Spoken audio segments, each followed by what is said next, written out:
Subscribe करें और bell दबाएं ताकि कोई खबर रह न जाए।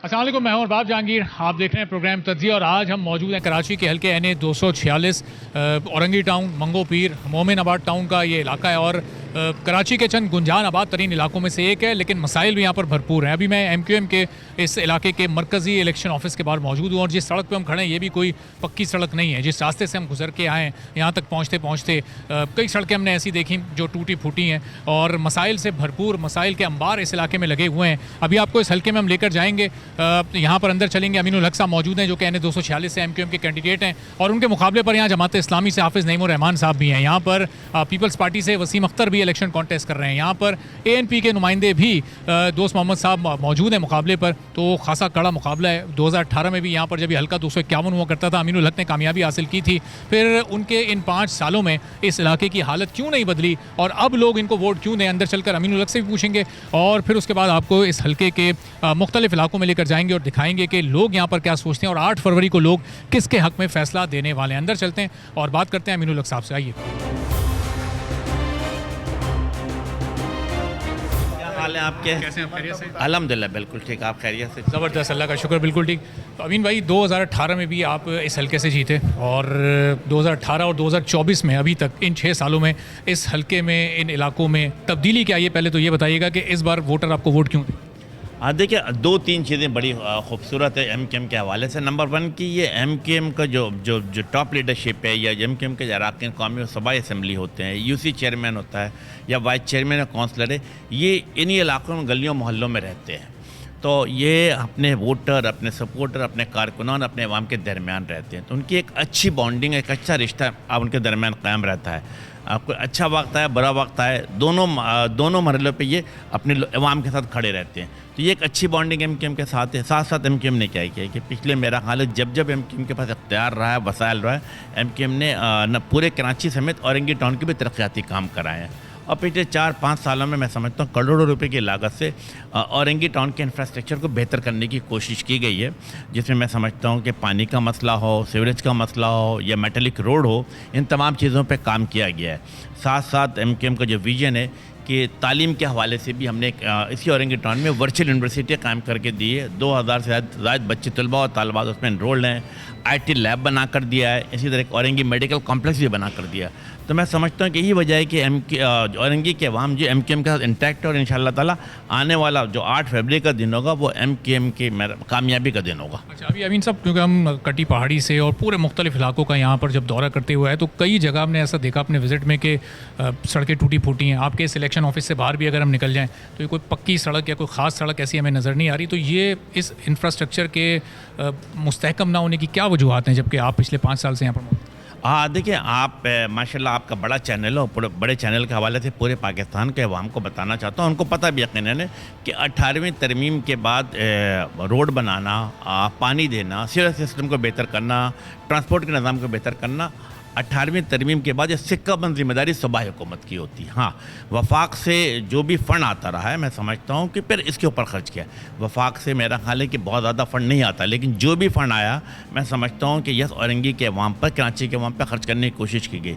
लेकिन मैं समझता हूँ कि 15 साल तक पाकिस्तान पीपल्स पार्टी के करप्ट, बेहिस और नाअहल हुकूमत मौजूद रही, उसने कराची को तबाही बर्बादी में धकेलने की कोशिश की। और यही वजह है कि आज मेरा ख्याल है कि अवाम पूछते हैं बिलावल भुट्टो साहब से कि क्या आप लाहौर में खड़े होकर ये बात कह सकते हैं कि मैं लाहौर को कराची जैसा बनाऊंगा? मेरा ख्याल है लाहौर के हम उन्हें पत्थर मारेंगे।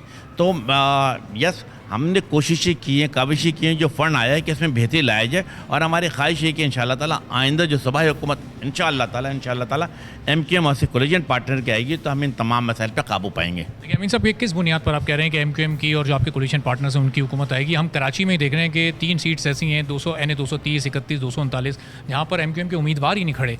तो ये कॉम्प्रोमाइज़ आप लोगों ने क्यों किया है? कराची की आवाम की अगर आप सबसे बड़ी नुमाइंदा जमात हैं तो फिर ये अपने मैंडेट को आप दूसरों की झोली में क्यों डाल रहे हैं? देखिए, मेरा ख्याल है कि जब MKM कोई दावा करती है और दावा के साथ साथ जो वादा करती है अपने अवाम के साथ, उसको हमेशा कर दिखाती है। मेरा ख्याल है 1990 की मिसाल है। MKM ने कहा कि हम एंटी पीपल्स पार्टी बनाएंगे, जाम सादिक को वज़ीर आला बनाया। 1996 मेरा ख्याल MKM ने PMLN के साथ एक सीट एडजस्टमेंट की और हमने लियाकत जुत्ती को वज़ीर आला बनाया, और 2002 डॉक्टर अरबाब गुलाम रहीम को बनाया। यस, MKM ने क्या कोशिश की कि जो एंटी पीपल्स पार्टी सेंटिमेंट इस पूरे सिंध में पाया जाता है पीपल्स पार्टी के नहायले की बिना पर, मैं समझता हूँ यस, हमने इंटीरियर सिंध में काफ़ी जगहों पर सीट एडजस्टमेंट की है। कराची में अल्हम्दुलिल्लाह मेरा ख्याल 18 कौमी असम्बली की सीट MKM इलेक्शन लड़ रही है, कामयाबी हासिल करेगी। इसी तरह सूबाई असम्बली के 47 में से मैं समझता हूँ 38 और 40 के करीब MKM कामयाबी हासिल करेगी। अंदरून से हम इस बात की तवक्को रखते हैं कि फंक्शन लीग हो, GDA हो, JUI हो, PMLN यकीनन कुछ ना कुछ सीट जीतेगी। इसके बाद मैं समझता हूँ कि 8 फरवरी के बाद एक वादा सूरत हाल आएगी, तो इस बात की उम्मीद है कि इंशाअल्लाह ताला MKM और कोलिजन पार्टनर के साथ मिलकर सिंध की हुकूमत बनाने में कामयाब होंगे। और सब क्योंकि इंफ्रास्ट्रक्चर की बेहतरी में जो 18वीं तरमीम एक रुकावट बनी हुई है, अगर ये 8 फरवरी के बाद भी 18वीं तरमीम वाला मसला आपका नहीं हल होता, तो फिर इसका मतलब कराची के अवाम तो उन्हीं हालात का शिकार रहेंगे जो कि पिछले 5 साल, 10 साल या 15 साल से जो फेस करते हैं। देखिए, अच्छी बात कहते हैं कि MKM पाकिस्तान है इलेक्शन से पहले PMLN के साथ बैठी है, JUI के साथ बैठी है, अवामी नेशनल पार्टी के साथ बैठी है। बड़ी सियासी पार्टी है, जिनके पास हम खुद चल कर गए हैं कि हर सूरत में इस बात को मेक श्योर किया जाए कि आइन में तरमीम की जाए। आइन में तरमीम करते हुए लोकल गवर्नमेंट को नीचे डिसेंट्रलाइज किया जाए। यानी कि होना क्या चाहिए कि जो पॉलिटिकल पावर है, जो एडमिनिस्ट्रेटिव पावर है, जो फाइनेंशियल पावर है, जो मेयर के पास नहीं है, वो लाजमी तौर पर उनको दिया जाए और मेक श्योर किया जाए अकॉर्डिंग नॉट ओनली बल्कि आइन के अंदर मौजूद होना चाहिए कि यस, जो जिसे कहते हैं NFC नेशनल फाइनेंस कमीशन के तहत जो पैसे PFC में तब्दील हो रहे हैं, मेक श्योर किया जाए कि वो लोकल गवर्नमेंट के मेयर और जो डिस्ट्रिक्ट चेयरमैन उनको भी मिला जाए, ताकि अवाम के मसाइल उनके दहलीज पर हल हो सके। तो अमीन के साहब, अब अगर पाकिस्तान पीपल्स पार्टी की एक बार फिर सूबे में हुकूमत होती है और आप MNA यहाँ से बनते हैं, आपके MPAs यहाँ से आ जाते हैं, तो सिचुएशन तो एक बार फिर वो आपको अगर अपोजिशन में बैठना पड़ता है, तो फिर किस तरह से इस इलाके के मसाइल को आप हल करेंगे? चूँकि सीवरेज का एक बड़ा मसला यहाँ पर मौजूद है, यहाँ तालीम और सेहत के मसाइल अपनी जगह पर मौजूद हैं, यहाँ इंफ्रास्ट्रक्चर की बड़ी हद तक एक आदम तवज्जुही का वो शिकार है, तो फिर ये तमाम इशूज़ तो फिर ये हल तलब हैं, इनका हल किस तरह से? देखिए, मेरा ख्याल है कि आपने बात मारूज़े भी की है, लेकिन हमें इस बात के यकीन है कि इंशाअल्लाह ताला जो एंटी पीपल्स पार्टी सेंटिमेंट पूरे सिंध में पाया जाता है, बिलखसूस कराची में, तो हमें इस बात की पूरी उम्मीद है कि इंशाअल्लाह ताला सूबाई हुकूमत MKM से कोलिशन गवर्नमेंट की आएगी। लेकिन इसके बावजूद MKM हमेशा मैदान में मौजूद रहती है, अपने अवाम के दरमियान मौजूद रहती है, और हमारी ख्वाहिश होती है कि सिंध हुकूमत हो या वफाकी हुकूमत हो, उनके साथ मिलकर कोई ना कोई मसाइल हल निकाला जो मसला मेरा ख्याल है हम हमेशा करके भी दिखाया है। K4 का मनसूबा MKM की कोशिशों काविशों से मेरा ख्याल पाए तकमील की तरफ जा रहा है। ग्रीन लाइन का मनसूबा मेरा ख्याल वफाकी हुकूमत से MKM ने मंजूर करा है और अब वो आखिरी स्टेज पर है। इसी तरीके से Hyderabad university vice chancellor appoint हो चुका है, मेरा ख्याल है किसी वक्त भी क्लासेस शुरू हो जाएंगी। तो मेरा ख्याल है कि MKM तो अपनी कोशिशें कर रही हो, और सेंसस मेरा ख्याल है सेंसस में MKM ने बड़ी कामयाबी हासिल की ना। कराची की कौमी असम्बली और सूबाई असम्बली की सीटें बढ़ा दी गई। कराची की आबादी जो कि 1,30,000 पर ख़त्म की जा रही थी, अल्हम्दुलिल्लाह MKM की कोशिशों से अब वो 2,04,00,000 पे पहुँच गई हैं। तो MKM की कोशिशें काफ़ी शामिल हैं और इन चीज़ों को अवाम देखती है, समझती है, और यही वजह है कि मेरा ख्याल है कि पिछले 3 दहाइयों से MKM इस शहर से कामयाब होती चली आ रही है।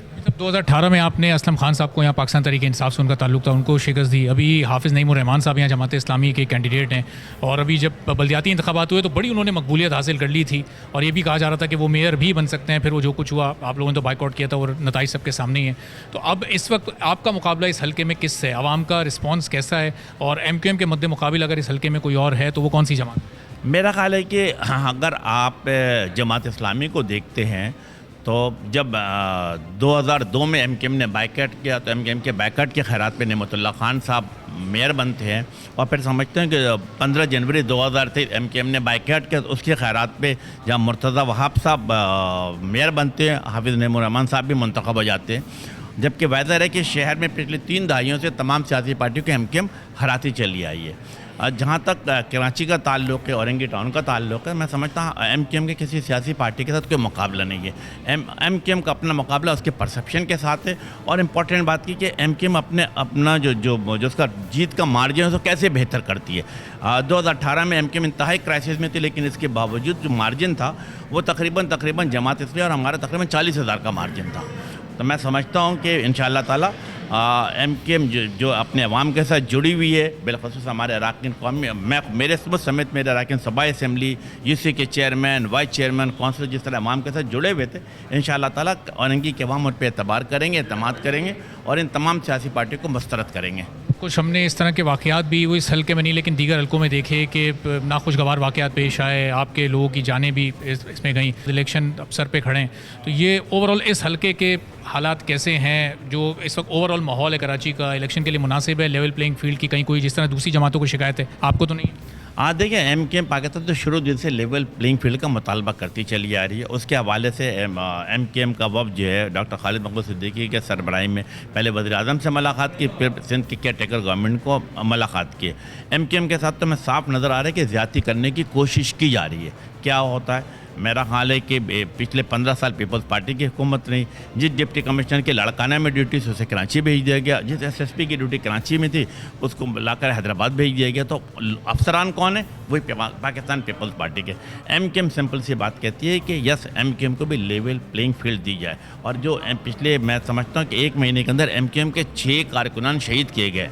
इसके बावजूद कि MKM मैदान छोड़ के जा रही नहीं, MKM ग्राउंड पे मौजूद है, अपने अवाम के साथ खड़ी है, अपने वोटर के साथ खड़ी है और इंशाअल्लाह ताला 8 फरवरी MKM के कामयाबी का दिन होगा। अगर नून लीग सबसे बड़ी जमात नहीं होती मुल्क की और पाकिस्तान पीपल्स पार्टी को सरप्राइज़ कर देती है, जो कि बिलावल भुट्टो जरदारी हर जगह का दौरा कर रहे हैं, जरदारी साहब भी एक्टिव हैं, आसफा भुट्टो भी हमें मैदान में नज़र आ रही हैं, पीपल्स पार्टी अगर सबसे बड़ी जमात होती है और हुकूमत बनाने की पोजीशन में होती है तो MKM पाकिस्तान हुकूमत में फिर शामिल होगी या फिर हमें अपोजिशन बेंचेस पर बैठी नजर आएगी? हाँ, मेरा ख्याल है ये अगेन ये सवाल मारूज़े पे मौजूद है और मैं समझता हूँ इस सवाल का बेहतर जवाब मेरा ख्याल है 8 फरवरी के बाद दिया जा सकता है।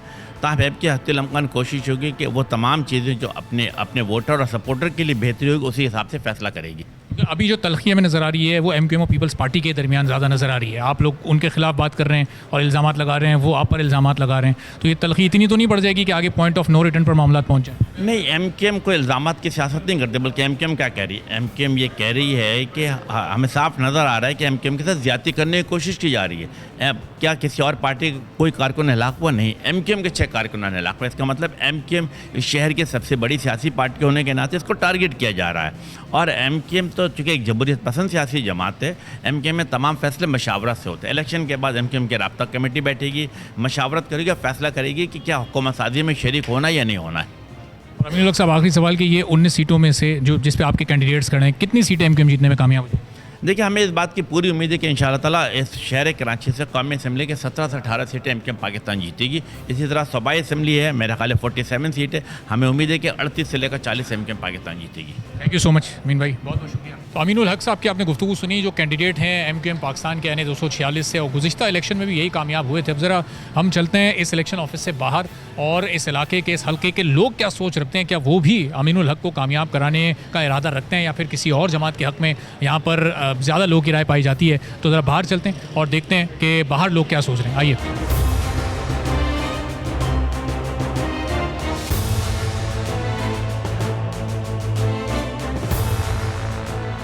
आगे चलते हैं इस मार्केट में और लोगों की कुछ राय जानते हैं। ज़रा इस तरफ को चलते हैं, बड़ा रश है यहाँ पे टमाटर वाले भाई के पास, ज़रा इनसे पूछते हैं। क्या नाम है भाई आपका? शान। शान भाई, 8 तारीख को किसको वोट दोगे? इंशाल्लाह MKM को। वजह?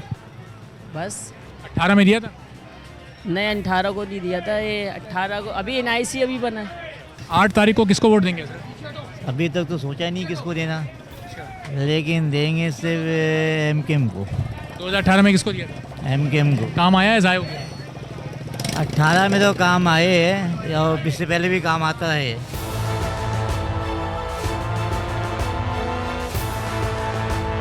8 तारीख को किसको वोट देंगे? 8 तारीख को अभी तो कोई बंदा सही ऐसा नज़र नहीं आ रहा, मगर ये है क्या, हम अपने वोट का हक इस्तेमाल करेंगे जो मुनासिब होगा। 2018 में दिया था आपने? जी बिल्कुल, किसको दिया था? बिल्कुल दिया था आपने, जो है इसको दिया था आपने, जमात इस्लामी। तो वो काम आया आपका वोट या ज़ाया? बिल्कुल काम आया, इलाके में काम आया। तो यहाँ एक सूप वाले भाई हैं, ज़रा इनसे पूछते हैं 8 तारीख को किसको वोट देंगे। क्या नाम है भाई? भाई मेहताब नाम है। मेहताब साहब, 8 तारीख को किस जमात को वोट देंगे? वैसे तो मेरा इरादा नहीं है किसी को भी देने का, क्योंकि ये सारी जमातें जो है ना ट्रक की बत्ती के पीछे भगा रहे हैं हमारे को। कोई कहते हैं मैं ये कम कर दूंगा, कोई कहते हैं ये कम कर दूंगा। कुछ भी नहीं हो रहा है मुल्क के अंदर, सब अपने अपना हिसाब बना रहे हैं। पिछली बार दिया था 2018? जी हाँ, दिया था मैंने, किसी पार्टी को दिया था, लेकिन वो भी नाकाम हो गया। किसको दिया था? बस ये सीक्रेट बात होती है। अरे अब तो ये ओपन सीक्रेट होता है, अब तो सब बताएं। क्या किसको वोट दोगे भाई? हमारा तो कार्ड ही नहीं है किसको।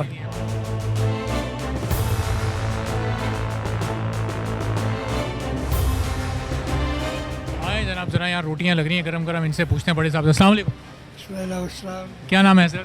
नेमत अली बेटा, नेमत अली साहब, 8 तारीख को किसको वोट देंगे? जैसे आपका हुक्म होगा वही, जैसे आपका हुक्म होगा। नहीं, आप बताएं ना अपनी चॉइस, आप किससे चाहते हैं कि कौन आपके मसाइल हल करे, कौन बेहतर काम करता है? बेटा फिलहाल तो हमारी भी निगाह में शेर वाले ही हैं, नून लीग वाले, इंशाल्लाह। और कोई नहीं?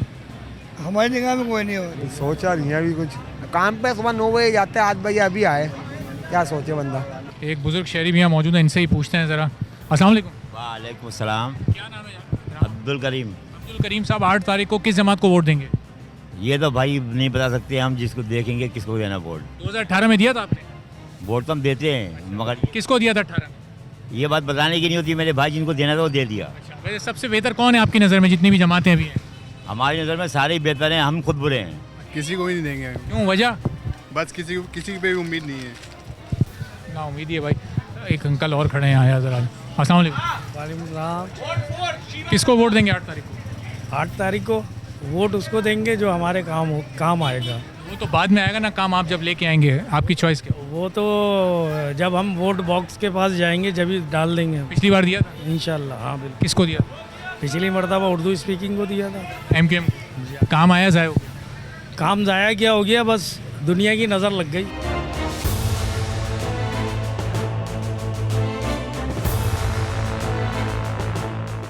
कचौरी वाले साहब गरम गरम कचौरियाँ बना रहे हैं। अस्सलाम वालेकुम। वालेकुम सलाम। 8 तारीख को किसको वोट देंगे भाई? भाई अभी तो कुछ सोचा नहीं है, कब सोचेंगे? जब 8 गुजर जाएगी उसके बाद। अस्सलाम वालेकुम। वालेकुम सलाम। 8 तारीख को किसको देंगी वोट? किसको देंगे? पतंग को देंगे। क्यों, वजह क्या है? क्यों है हम हाजिरों का। क्या नाम है भाई? मोहम्मद इरफान। इरफान भाई, 8 तारीख को किसको देंगे वोट? जमात इस्लामी को। क्यों भाई, जमात इस्लामी क्यों, वजह? बस वजह वो तो अब इमरान खान नहीं है, इसलिए जमात को ही देना। आपका नाम क्या? गाजी अब्बास। यार पिछली दफ़ा तो PTI को दिया था, उसकी सज़ा अभी तक भुगत रहे हैं। अब देखें कोई नया पिछला वाला काम आया, ज़ाया हो गया? ज़ाया हो गया। अब किसको देंगे? अब नवाज शरीफ को। अस्सलाम वालेकुम। वालेकुम अस्सलाम। क्या नाम है भाई? आसिफ अली। आसिफ अली। आसिफ अली साहब, 8 तारीख को किसको वोट देंगे? इंशाल्लाह MQM पाकिस्तान। क्यों MQM पाकिस्तान? MQM पाकिस्तान वो जमात है जो उर्दू बोलने के लिए जमात है, और MQM ने हमेशा औरंगी के लिए, तरक्याती के लिए। जमात इस्लामी वाले भी उर्दू बोलते हैं यार, हाफिज़ नईमुर रहमान। हाफिज़ नईम ना उर्दू बोलते तो हैं, पर वो उर्दू बोलने वाले का बिल्कुल ख्याल नहीं कर रहे। हमेशा हमने यही देखा है, वो उन्होंने के इलेक्ट्रिक के ऊपर बात करी, जिस पर भी बात करा, 2 दिन उन्होंने धरना दिया, तीसरे दिन उनके बाद वो ब्लैक आउट हो जाते हैं। ना वो मीडिया पर होते हैं और ना ही वो स्क्रीन पर होते हैं। MQM वाले तो यहाँ 5 साल से हैं, लेकिन हम देख रहे हैं देखो पीछे कचरा पड़ा हुआ है, सड़कें टूटी फूटी हैं, तो ये मसाइल पिछले 5 साल में हल हुए नहीं हुए? जी बिल्कुल। ओपन लाइन आपको यहाँ से एक जाते हुए दिख रही होगी, ये MQM का विजन है। MQM पाकिस्तान सैयद अमीनुल हक का फंड से ये काम हुआ है। क्या नाम है भाई? असर। असद भाई, 8 तारीख को किसको वोट देंगे? MQM पाकिस्तान। क्यों, वजह इसकी? वजह ये है कि हमारी कौमियत की भी पार्टी है, और दूसरी बात औरंगी टाउन में यही काम करवाती है। इसके अलावा कोई किसी जमात को हमने काम करवाते हुए नहीं देखा, चाहे वो बनारस का पुल हो या कटी पहाड़ी हो या औरंगी के रोड हो या नाले हो या सड़कें हो या लाइन हो। आज तक जितने भी काम हुई है, अभी आप देखें बल्दियाती इलेक्शन में जमात इस्लामी के यहाँ है, कोई एक ज़रा काम नहीं कराया, नहीं चेयरमैन ने, नहीं वाइस चेयरमैन ने, नहीं काउंसिलर ने। तो ये आपके सामने ही है बस। किसको वोट दोगे भाई 8 तारीख? MQM कोई। क्यों, उसकी वजह क्या है? भाई तो ऐसे ही पिछली बार किसको दिया था 2018? MQM कोई। तो उसके बाद ये काम वाम तो नहीं हुए थे? कुछ सड़कें तो टूटी पड़ी हैं। करते हैं ये लोग काम तकरीबन। 8 तारीख को वोट किसको देंगे? मैं तो भाई इमरान को दूंगी। क्यों, वजह क्या है?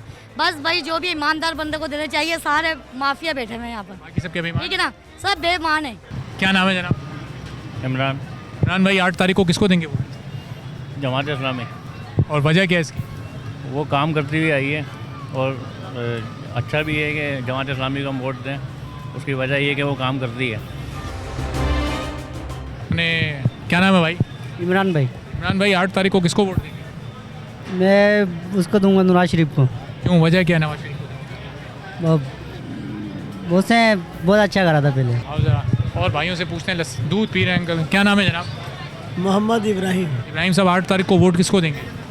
8 तारीख को वोट किसको देंगे? जिसको आप बोलेंगे उसी को दें। नहीं, आप अपनी मर्जी से देना, आपकी क्या चॉइस है? भाई तराजू कर रहा है अभी सही इंशाल्लाह। हाफिज़ नईम साहब को? हाँ हाफिज़ नईमुर रहमान साहब। हाँ। हाँ जनाब, एक और साहब लोग भी हैं। क्या नाम है जनाब? मोहम्मद ईसा। मतलब 8 तारीख को वोट किसको देंगे? देखता हूँ किसको देता हूँ। अभी तय नहीं किया। जैन नहीं किया। क्या नाम है जनाब? मोहम्मद रमज़ान। 8 तारीख को किसको वोट देंगे? नवाज शरीफ का। वजह? मर्जी है हमारी। नवाज शरीफ का नुमाइंदा यहाँ खड़ा है कोई? NA 246 में यहाँ कोई है नवाज शरीफ का नुमाइंदा? हो या ना, हमने तो उसको वोट देने हैं। क्या नाम है भाई? हमजा। हमजा साहब, 8 तारीख को किसको वोट देंगे? 8 तारीख को तो पतंग को वोट देंगे इंशाल्लाह। वजह क्या है इसकी, क्यों पतंग को वोट? पतंग को वोट देने की वजह ये है कि ये अपने लोग हैं, हमारी ज़ुबान के लोग हैं, हमारे अपने लोग हैं और हमारे दुख दर्द में जो है ना हमेशा हमारे साथ खड़े रहते हैं। और कोई जमात नहीं आती है, बस सब आते हैं, वोट लेते हैं और चले जाते हैं। और काम डिलीवरी के हिसाब से अगर पता लगाया जाए काम के हिसाब से तो मुत्तहिदा कौम ने ही काम किया है। 2018 से के बाद जो गवर्नमेंट बनी, फिर उसके बाद हमारी मरदमशुमारी का जो मामला हो वो हल कराया है मुत्तहिदा कौम पाकिस्तान ने। तारीख में पहली मरतबा जो है वो 5 साल 4 साल के अंदर मरदमशुमारी हुई। फिर उसके बाद मरदमशुमारी में दोबारा जो है वो हमें कम गिन दिया गया था। फिर उसके बाद MKM ने लड़ाई लड़के जो है वो मरदमशुमारी में हमें जो है वो पूरा गिनवाया। फिर उसके अलावा MKM पाकिस्तान ने इस औरंगी टाउन में बहुत सारे जो है वो तरक्याती काम कराए हैं। इस औरंगी टाउन में जो है वो वर्चुअल यूनिवर्सिटी भी कायम है, 2 IT लैब भी इस औरंगी टाउन में कायम है। फिर उसके अलावा जो है वो पानी की नई लाइनें भी बिछाई गई हैं। जो पिछले 35 सालों में औरंगी टाउन में काम नहीं हुआ वो पिछले 5 साल में दोबारा में काम हुआ। इस वजह से जो है वो मुत्तहिदा कौम पाकिस्तान को वोट देंगे। 8 तारीख को किसको देंगे वोट? हम पतंग को देंगे वोट। पतंग। वजह क्यों? पता नहीं, हमारे साथ अच्छे हैं, मैं ख्याल करते सब लोग। बच्चे का वोट नहीं है ना, बच्चे जब बड़े हो जाओगे शनाख्ती कार्ड बन जाएगा, किसको वोट दोगे? जमात इस्लामी को। जमात इस्लामी को दोगे? ज़बरदस्त बच्चे का सियासी शऊर है, जमात इस्लामी को वोट देगा। आए ज़रा और आगे चलते हैं और पूछते हैं लोगों से।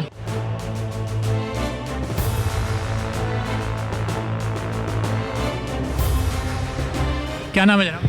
मोहम्मद इमरान। 8 तारीख को किसको वोट देंगे? मैं उसको दूंगा जो मुझे एक घर देगा आलीशान। वो तो कोई भी नहीं देगा, आप वोट किसको? मैं वोट किसी को नहीं दूंगा। पिछली बार दिया था। नहीं। क्या नाम है भाई? मोहम्मद इकराम। इकराम साहब, 8 तारीख को किसको देंगे? पतंग को। क्यों, वजह? उसी को दे रहे हैं शुरू से। 8 तारीख को किसको वोट देंगे? MKM को। वजह?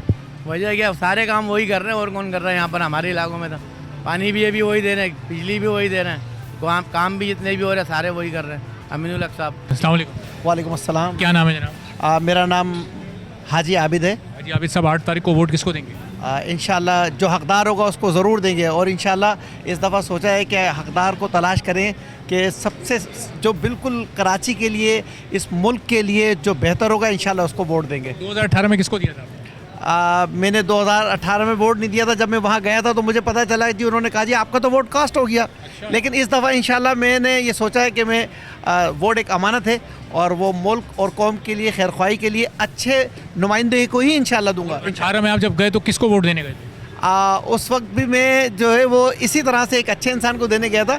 ये पोशीदा बातें होती हैं और ये अमानत होती है। सब बता रहे हैं अपनी अपनी राय का इज़हार। जी, अपनी राय का मैंने इजहार किया है इंशाल्लाह और आप मैं अच्छे नुमाइंदे को दूंगा इंशाल्लाह। आप किसको? MKM। और इसकी वजह? इलाके के लेकिन इलाके का हाल तो देखें ज़रा। आप तो देखेंगे ना ट्राई करके दोबारा। अभी तो 5 साल पूरे कर रही है इन्होंने। अमीनुल हक साहब पिछली बार भी जीते थे। आप देख लें सड़कें और गटर और सीवरेज क्या। आगे फिर जाके वो पोस्टर देखेंगे, जो तस्वीर अच्छी लगेगी उसी पे लगा देंगे।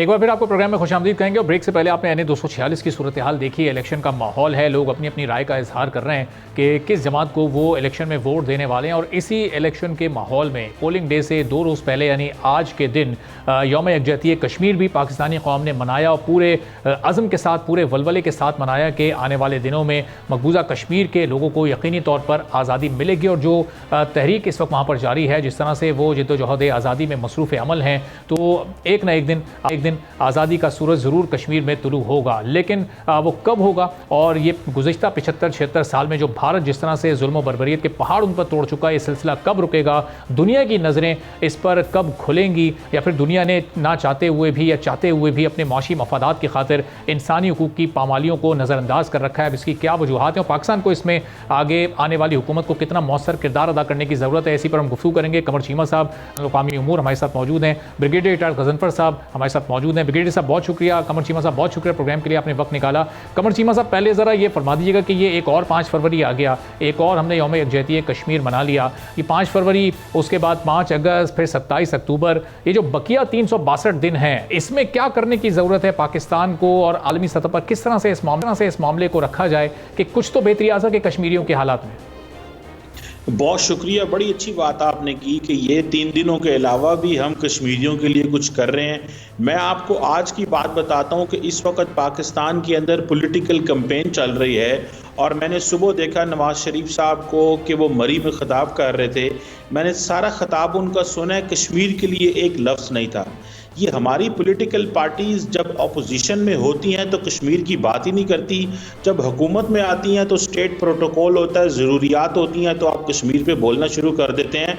सो ये जो एक double standard and double speak है, मैं समझता हूँ इसी वजह से हमारी प्रायोरिटीज़ ठीक नहीं है, इसी वजह से हम वो नहीं कर पा रहे जो हमें शायद करना चाहिए। और अब देखें, जब फॉरेन सेक्रेटरी को और इन लोगों को सड़कों पर निकलना पड़ जाए तो इसका मतलब है मामलात कोई वैसे नहीं है। पूरी दुनिया में आज पाकिस्तान की एम्बेसीज, इसमें कोई शक नहीं है, पब्लिक ओपिनियन बिल्ड कर रही हैं। मैं देख रहा था अभी जितने भी फॉरेन ऑफिस के हमारे लोग हैं या हमारी एम्बेसीज पूरी दुनिया में, आज उन्होंने कन्वर्सेशंस हो रही हैं, डिस्कशंस हो रही हैं, वहाँ पे अपने पाकिस्तानियों को जो डियास्पोरा को इंगेज कर रहे हैं, वहाँ के लोकल्स मीडिया को बता रहे हैं। ये अगली जो हमारी हुकूमत आती है, हमें चीज़ों को प्रायोरिटाइज ठीक करना पड़ेगा। अगर इसी तरह हमने कश्मीर को लिया कि अपोजिशन में हो तो खामोश रहें, इलेक्शन कैंपेन में हो तो खामोश रहें, हुकूमत में आ जाएं तो बोलना शुरू कर दें, मैं समझता हूँ इस तरह भारत भी इन चीज़ों को देख रहा है कि शायद ये अब वो उस तरह इंटरेस्टेड नहीं है। एक ही चीज़ करने की ज़रूरत है, हमें हर कीमत पे एक strong, stable, reliable, committed government चाहिए जो पाकिस्तान के तमाम मसाइल को, जारी बात है, हल तो करेगी, लेकिन जो पाकिस्तान के ये कश्मीर का मसला और भारत के हवाले से हमारी जो अप्रोच है वो होनी चाहिए, जो जिसके ऊपर हम कमिटेड हैं। अगर भारत बात नहीं करना चाहता तो आप भी ना करें, लेकिन हम अगर पॉलिटिकली स्ट्रांग होंगे एंड देन इकोनॉमिकली बेहतर होंगे तो हमारा वजन बढ़ेगा और हमें तब भारत जाके सुनेगा। मैं समझता हूँ ये करने की जरूरत है। ठीक है, तो गजनफर साहब, जो पिछले 2 इलेक्शन हमने भारत में देखे, वहाँ तो नरेंद्र मोदी ने अपनी पूरी कैंपेन ही पाकिस्तान के खिलाफ की है। बुनियादी एजेंडा, मंशूर के तमाम नुकात उस पर मबनी थे कि वो आएंगे तो कश्मीर में ये इस तरह के इक़दाम उठाएंगे, उठाकर भी दिखाए, और फिर जुल्म बर्बरियत वो बढ़ता ही चला जा रहा है, दुनिया में किसी की नहीं सुननी, पाकिस्तान के खिलाफ जहर अफशानी करनी है और जहर मुस्तकिल उगलना है। तो ये आज हम एक यौम यकजहती कश्मीर मना रहे हैं, अगले साल फिर हम इसी तरह बैठकर गुफ्तगू कर रहे होंगे, इस एक साल में हमें क्या करने की ज़रूरत है, और नरेंद्र मोदी ने माजी में जो कुछ किया उस पर भी आपकी राय ज़रा।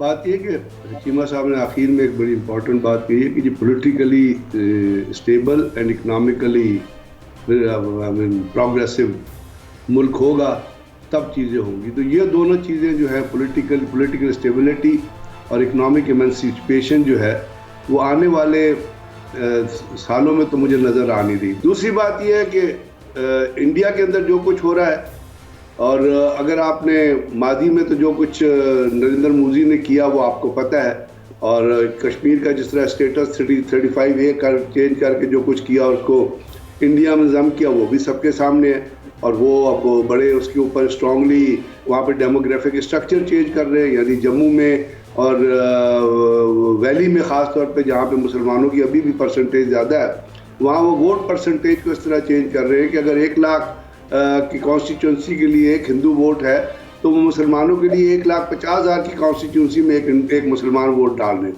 जिससे पूरे का पूरा डेमोग्राफिक स्ट्रक्चर चेंज हो जाएगा। उसकी बड़ी लंबी डिस्कशन है, लेकिन ये वो कर रहे हैं। अब उससे भी आगे 2 कदम आगे बढ़े तो आपको अब एक चीज़ और देखने की ज़रूरत है इस वक्त, जो राम मंदिर के इनॉग्रेशन के जहाँ बाबरी मस्जिद की जगह बनाया गया है, वहाँ जो नरेंद्र मोदी ने तकरीर की है वो सिर्फ दहशतगर्दी और मुस्लिम एनिमोसिटी पे और मुसलमानों को जलील करने पे और इंडिया के अंदर मुसलमानों पे जुल्म डालने पे और माइनॉरिटीज़ को चैलेंज करने के ऊपर मुनहसर है, जिससे वहाँ की बीजेपी और आरएसएस जो है वो अब उन्होंने बलवे शुरू कर दिए मुसलमानों के खिलाफ भी।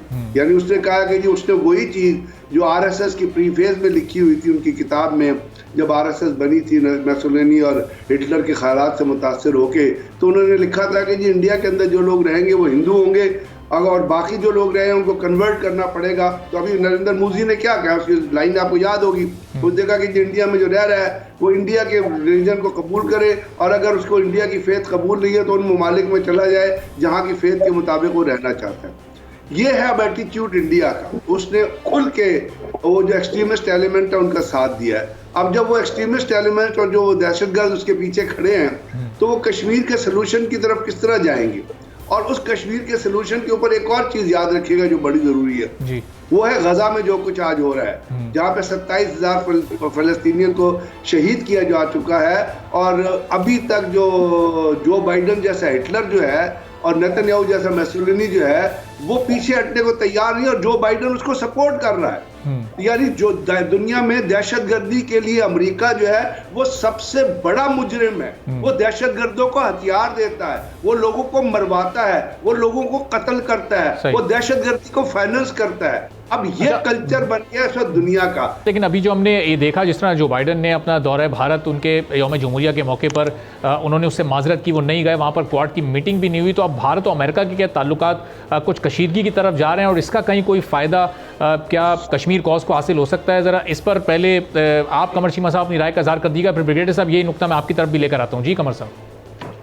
नहीं, मेरा नहीं ख्याल जी इसका कोई होगा। भारत की जो स्टोरी है वो सिंगल हैंडेडली वो जो कहते हैं इंटरनेशनल कम्युनिटी मानती है और ये जो दौरा पोस्टपोन हुआ है, जो नहीं उन्होंने कबूल की दावत, उसकी बहुत सारी वजूहात थी। एक तो जारी बात है भारत की जो इन्वॉल्वमेंट है पन्नू इंसिडेंट में, जिसमें वो चाहते थे पन्नू को कत्ल करना सिख रहनुमा को अमेरिका के अंदर, एक तो वो थी और दूसरा शायद अभी थोड़े दिन पहले ही तो वो गए थे।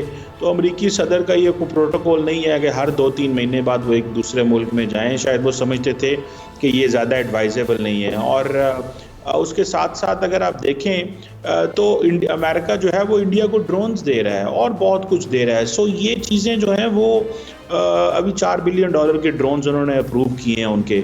सो मैं समझता हूँ कि हमें दूसरों पे कोई सपोर्ट की उम्मीद नहीं है।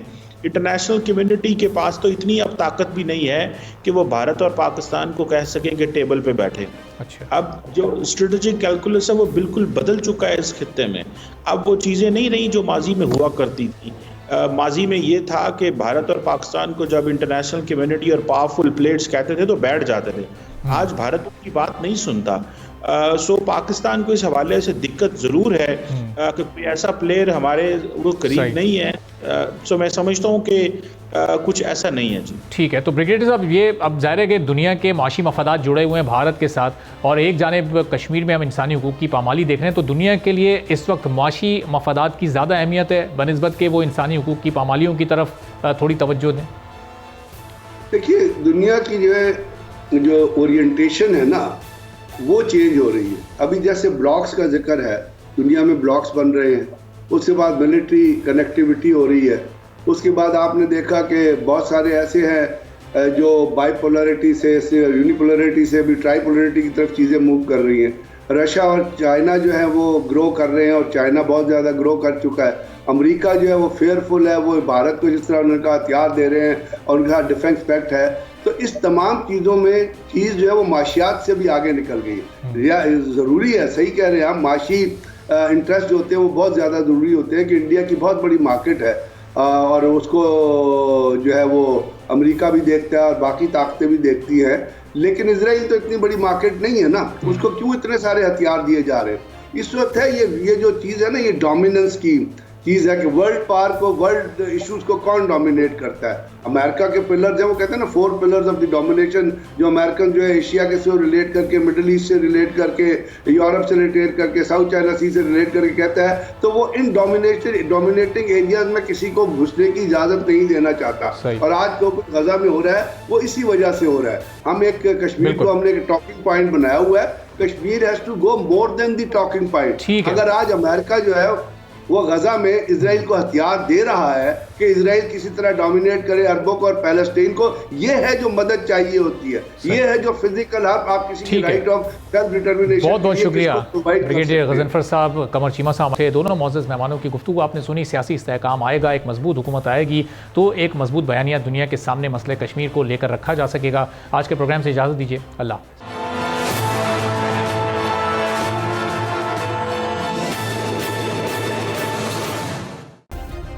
सब्सक्राइब करें और बेल दबाएं ताकि कोई खबर रह न जाए।